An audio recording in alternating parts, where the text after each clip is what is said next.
আমি রাজাগোপালদার কাছে যাব, তার আগে একটা প্রতিবেদন আপনাদের সামনে রাখবো। সেটা হচ্ছে আশঙ্কার কথা হচ্ছে না, অশান্তির আশঙ্কা, আরো বড় কিছুর আশঙ্কা করছে তৃণমূল কংগ্রেস। একটা টাইম লাইনও দিয়েছেন ডেরেক ওব্রায়ান, সেটা হচ্ছে 150 ঘন্টা। গতকাল বলছেন 150 ঘন্টার মধ্যে দক্ষিণবঙ্গে গুরুতর কোনো পরিকল্পনা আছে। কি বলেছেন দেখাবো, এবং সেই নিয়ে প্রশ্নে আসবো রাজাগোপালদার কাছে। অত্যন্ত আশঙ্কার কথা, কিন্তু তা নিয়েও, ওই আশঙ্কাটা নিয়েও প্রশ্ন আছে বই কি। দেখুন, 150 hours. Some serious action has been planned before phase 2 of the polls. মাঝে আর মাত্র একটা দিন, তারপরেই প্রথম দফার ভোটের লাইনে দাঁড়াবেন পশ্চিমবঙ্গের মানুষ। তার আগে এখন জল্পনার কেন্দ্রে 150 ঘন্টা জানিয়ে চাঞ্চল্যকর অভিযোগ করেছে Trinamool. A meeting has been called by the Home Minister of India in respect to Bengal. CBI head, ED head, NIA head. In the next 150 hours, some devious action has been planned. From Delhi, we learn this will probably happen somewhere in the districts of South Bengal, where the BJP are a big zero.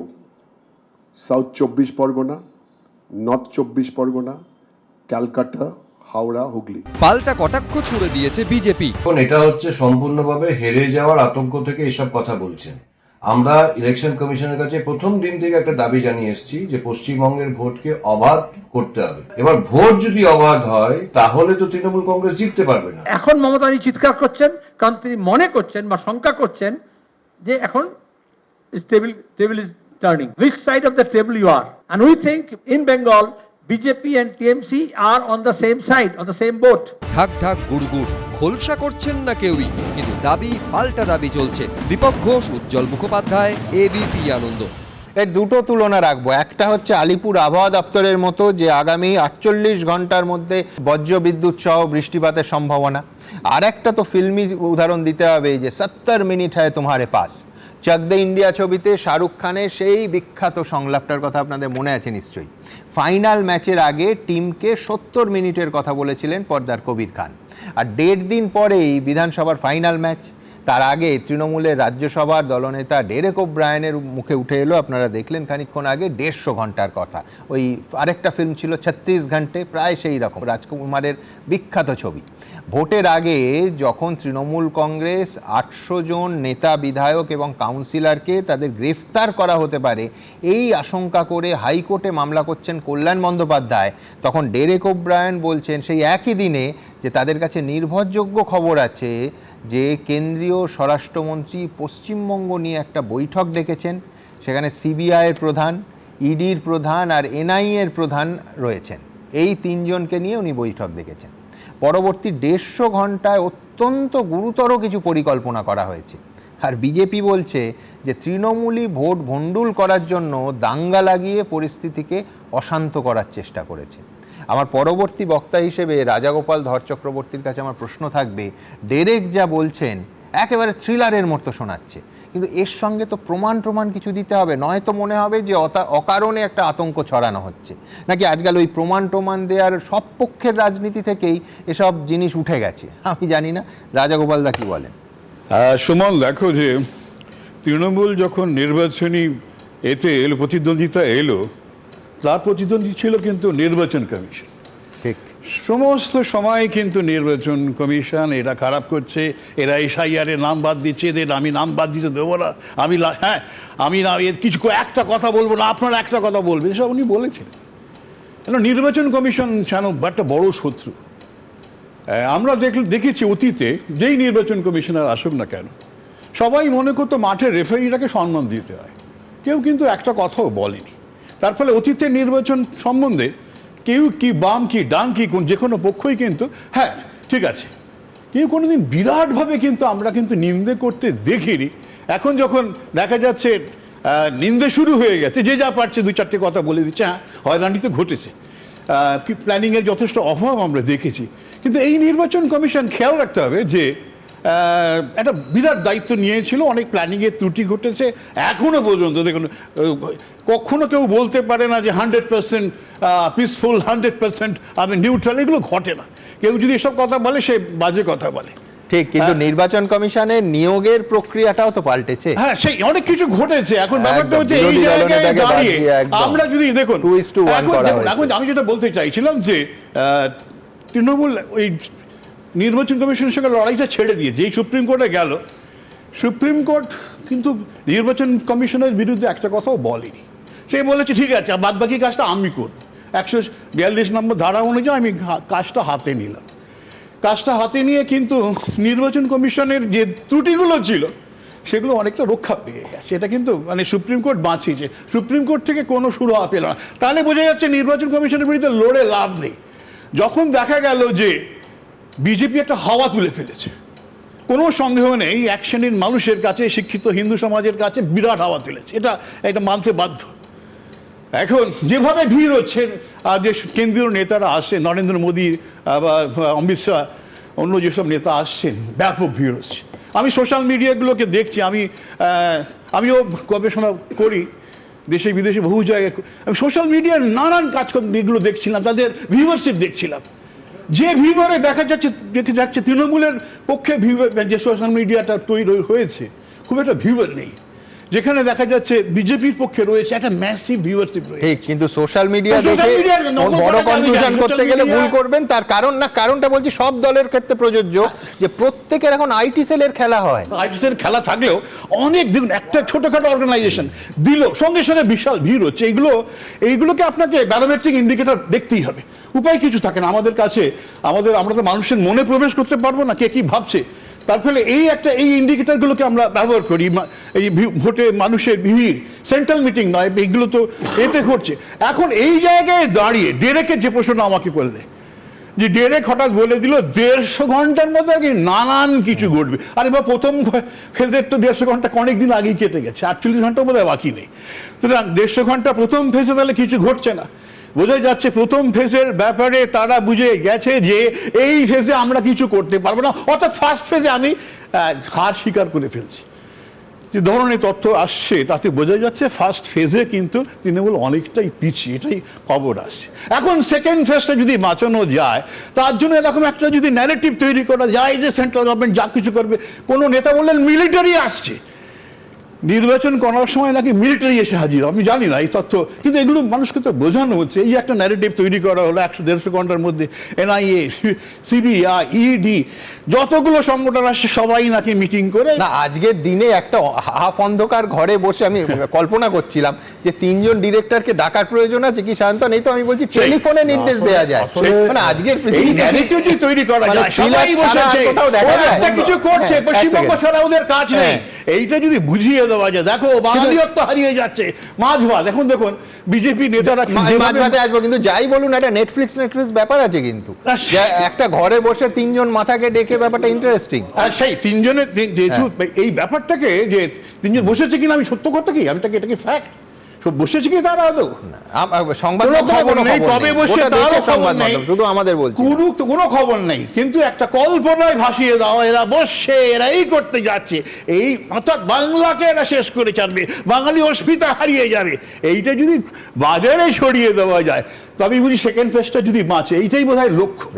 জানি না সফল হবে। বেশ, আমি প্রদীপ্তর কাছে অবধারিত যাব, কিন্তু একটা জায়গা আমি দ্বিমত, সেটাও বলা দরকার। আমি না, দেখুন, সোশ্যাল মিডিয়ার ভিউ আর ব্রিগেড বা কোনো জনসভার ভিড় দেখে কোনোদিন বাঁচিনি। তার কারণ যারা করতে গেছেন ভরাডুবি হয়েছে। 2011 সালের আগে বামফ্রন্টের সেই ঐতিহাসিক ব্রিগেড সমাবেশ ভাবুন, সেই ভিড় বা তার পরবর্তী সময় একটার পর একটা ব্রিগেড উপচনো ভিড় তো আলটিমেটলি ভোটে রূপান্তরিত হয় না। আর সোশ্যাল মিডিয়া আরও মারাত্মক, তার কারণ এখানে সরাসরি রাজনৈতিক ইন্টারভেনশন থাকে। তার কারণ বিভিন্ন পলিটিক্যাল দল, কোনো একটি দল নয়, তাদের কিন্তু একেবারে trained IT cell, they are paid for trolling. তারা ট্রোল করার জন্য একটা বড় অংশ, এবং এই সার্ভে, যার ফলে দেখবেন আমি সার্ভে দেখাই কিন্তু কোনোদিন বলি না যে এই সার্ভেটা বিশ্বাস করুন, তার কারণ আমি তো জানি না যে কারা তাতে মত দিচ্ছেন। সুতরাং এখানে মানে with a pinch of salt আমি একটা দুটো কথা মানতে পারেন। ঠিক আছে, আমি একটা দুটো কথা বলি। যে ব্রিগেডে বামেদের যে মিটিং, সেন্ট্রালাইজ মিটিং, লোক ডাকা হয়, নানানভাবে লোক নিয়ে আসা হয়। এখন বিজেপির যে মিটিংগুলো আমি কথা বলছিলাম সেখানে কি সেন্ট্রালাইজ কোনো মিটিং না, নানান জায়গায় মিটিং হয়েছে, বাইরে থেকে লোক আনা ভীষণ মুশকিল, একেবারে স্বতঃস্ফূর্ত মানুষ না হলে ওই ভিড়টা করতে পারে, এটা একটা দিক। না না ঠিক আছে, হ্যাঁ না, বিশ্বনাথ আপনি দেখেছেন যে ওনার বাড়ির তলা দিয়ে গাড়ি নিয়ে যাচ্ছে। না না আপনি তো দেখছেন আরএসএস সরাসরি আপনি তো গাড়িতে দেখতে পারেন, আপনি এটাও দেখছেন, আপনি এটাও দেখছেন, ঠিক আছে আপনি দেখুন আরএসএস অর্গানাইজড জানুয়ারি কি জানা যাবে আপনি কি দেখেছেন, কি দেখতে ভুল করেছেন, আমি বিশ্বনাথ লড়াইটা শুনে গবেষণার ক্ষেত্রে চেয়ার প্রফেসরের ভূমিকা কি, এটা স্যারেরা 3-4জন স্যার আছেন, চেয়ার প্রফেসর কাকে বলে সেটা স্যারেরা সবাই জানেন, আমাদের বলা হতো চেয়ার প্রফেসর হয়েও না। এখন মুশকিল হচ্ছে সোশ্যাল মিডিয়াকে যদি ইন্ডিকেটর ধরাই হয়, তোমরাও ধরো, আমি বলে দিই যদি ধরাই হয় তাহলে যে কেউ এখন পশ্চিমবঙ্গের দুটো দলের বড় নেতার ভিডিও দেখুক। আমি দুটো নেতা ধরে নিই, কে একদিকে শুভেন্দু অধিকারী, একদিকে মমতা বন্দ্যোপাধ্যায় যদি ধরি, এখন তো ডিবেটটা সেদিকেই যাচ্ছে, আর একদিকে অভিষেক বন্দ্যোপাধ্যায় ধরি, সুকান্ত মজুমদার ধরি, যে কেউ এই মুহূর্তে ওদের সোশ্যাল মিডিয়ায় চলে যাক, ভিউয়ার দেখুক 3 গুণ বেশি আমাদের দলের, এটা 1 নম্বর। আর 150 ঘন্টার মধ্যেই কিন্তু 48 ঘন্টা পরে, 48 ঘন্টার পরে 150 ঘন্টা যে ন্যারেটিভের কথা হচ্ছে সেটা আসলে চেয়ার প্রফেসরই কাজ মনে হচ্ছে। আমাকে একটু জাস্ট আমি বলছি যে ডিরেক্ট সচেতনভাবে এইটা কিন্তু রাজনীতি প্রচারের কৌশল হিসাবে করেছে। এটা হলো প্রস্তুত নির্মাণ করা। প্রস্তুত নির্মাণ মানে কি, যে আমি আমার মতন করে এমন একটা মানে কনস্পিরেন্সি থিওরি আনলাম যে যদি কোনো ঘটনা ঘটে যায় সেই কনস্পিরেন্সি থিওরিটা লার্জারভাবে আমি অপোনেন্টের বিরুদ্ধে ব্যবহার করতে পারবো। ধরুন এই সময়টুকুর মধ্যে যদি এমন কিছু ঘটনা ঘটে সেটা পুরোপুরি আমি বিজেপির ঘাড়ে চাপিয়ে দিতে পারবো, আমরা তো আগের থেকেই বলেছিলাম। ফলে এটা খুব ক্যালকুলেটিভলি উনি কিন্তু এই কাজটা করেছেন। এটাকে আমরা বলি কনস্পিরেন্সি থিওরি, আগাম বলে দেওয়া, মানে অপোনেন্টের উপর চাপ তৈরি করা।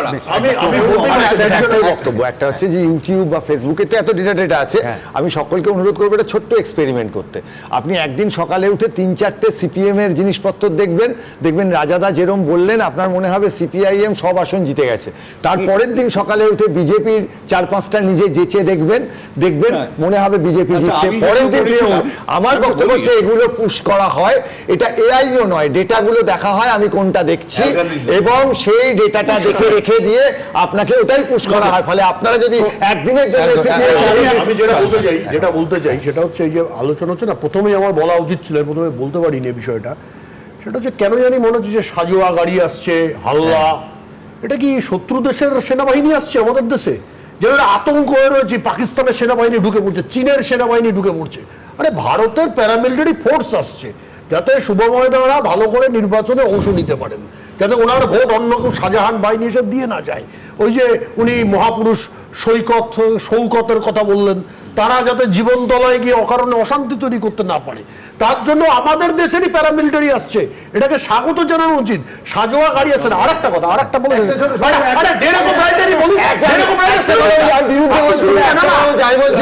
সিপিএম প্রচন্ড চিন্তায়। কেন? কারণ চীনের বর্ডার ফাঁকা করে সাজোয়া গাড়ি চলে এসছে, এবার চীন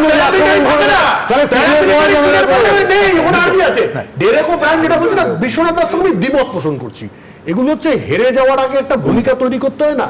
সিবিআই হারিয়ে দিল, এনআইএ হারিয়ে দিল, বিএসএফ হারিয়ে দিল, সেই দ্বিমত সেটা বলার জন্য আগে থেকে গ্রাউন্ড করতে হবে। কারণ ওনার দলনেত্রীর কাছে গিয়ে বলতে হবে কেন হেরে গেলাম।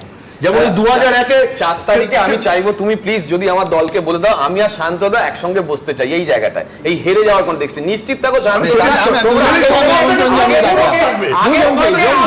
তোমার ফোন না অফ থাকে, এটা তোমায় বোঝা, তোমার ফোনটা যেন অফ না থাকে প্লিজ। আমি তোমার সঙ্গে বসতে চাই, আমি নিশ্চিত থাকো তোমাদের আগের থেকে আসন কমছে, এটা একটা দিক। কিন্তু সাজোয়া গাড়ি নিয়ে যখন আসছে না, আমি বলছি যে কিছুক্ষণ আগে যেটা স্যারেরা বলছিলেন যে ভরসা আর ভয়ের ভোট কিনা, ভরসাটা তো যোগাবে কে? Election commission. ভরসা যদি ভয় দিয়ে যোগাতে হয় তাহলে সেই ভরসায় সমস্যা আছে, যেখানে আমার সন্দেহ হবে যে একজন অধ্যাপক বিশ্বনাথ চক্রবর্তী, একজন অধ্যাপক শুভময় দত্ত, এদের নাম থাকবে তো ভোটের ভোটার কার্ডে এদের নাম আছে কিনা?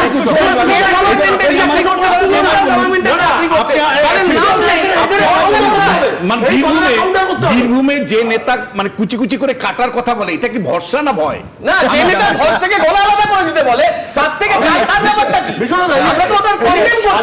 কথাটা আসছে দেবাশিস বাবুর সময় সম্ভবত 2006, আমি নিজে তখন পুরুলিয়ার বান্দোয়ানের দায়িত্বে ছিলাম, মাওবাদী হামলার সময় অ্যান্টি মাইন গাড়ি আপনারা প্রচুর ইউজ করেছেন ওখানে, হেলিকপ্টার ভরসার জন্যই ছিল।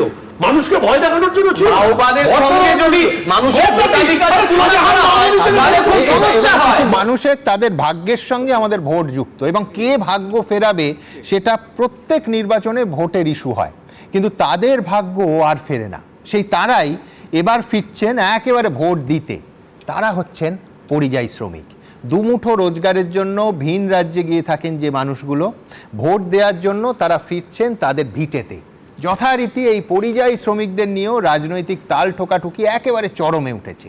তাদের নিয়ে রাজনীতির কুশীলবরা কি বলছেন আর তারা নিজেরা কি বলছেন একেবারে পরপর রাখবো আপনাদের সামনে, দেখুন। আসলাম ওই ইলেকশনের জন্যই, ভোট তো দিতেই হবে। রাজ্যে প্রথম দফার ভোটের আর মাত্র একদিন বাকি। এই আবহে স্টেশনে স্টেশনে দেখা গেল এই ছবি। ভিন রাজ্য থেকে অনেকেই ট্রেনে চেপে পশ্চিমবঙ্গমুখী। ভোট দিয়ে এবার যাবো 23 তারিখ, আবার ফের যাবো। আমরা নাগরিক দেশের, ভোট অবশ্যই দিতে হবে। আমাদের আর কি কাজ আছে? সরকার গঠন করা আর বাইরে গিয়ে কাজ করা। কাজ তো পশ্চিমবাংলায় পাবো না আমরা। কয়েক মাস আগে বিহারে বিধানসভা নির্বাচনের সময় দেখা গিয়েছিল এই ছবি। দেশের নানা প্রান্ত থেকে পরিযায়ী শ্রমিকরা ঠাসাঠাসি করে ট্রেনে চেপে বিজেপি জোট শাসিত বিহারে ফিরছে। ভোট মিটতেই আবার কাজের জন্য নানা প্রান্তে ছড়িয়ে পড়ে তারা। পশ্চিমবঙ্গে প্রথম দফার ভোটের আগেও সেই ছবি, ভিন রাজ্য থেকে পশ্চিমবঙ্গে ফেরার ছবি।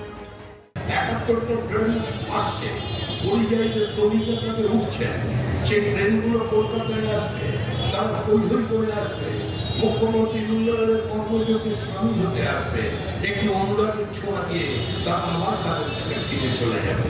আরো ট্রেনের সংখ্যা বাড়ছে, বাড়বে, আসছে সবাই। বিজেপি যখন এই ছবিতে উচ্ছ্বসিত, তখন এই ছবি নিয়ে বিতর্ক উস্কে দিয়েছেন হাওড়ার হেভিওয়েট তৃণমূল নেতা অরূপ রায়।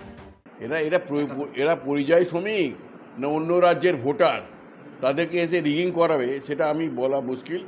তা শুধু বললাম তো, বিজেপি যারা করে তারা ক্রিমিনাল ছাড়া কেউ বিজেপি করে না। যারা এদের দলের সঙ্গে যুক্ত প্রত্যেকে বর্ন ক্রিমিনাল। কার অভিযোগ সত্যি, কে মিথ্যে বলছেন, সবটাই ধোঁয়াশা। তবে রেল সূত্রে দাবি, ভোটের আগে পরিযায়ী শ্রমিকদের ঘরে ফেরাতে বিশেষ ট্রেনের ব্যবস্থা করেছে কেন্দ্রীয় সরকার। রেল সূত্রে খবর, এই ট্রেনগুলো সামার স্পেশাল হিসেবে চালানো হবে। সুনীত হালদারের রিপোর্ট, এবিপি আনন্দ।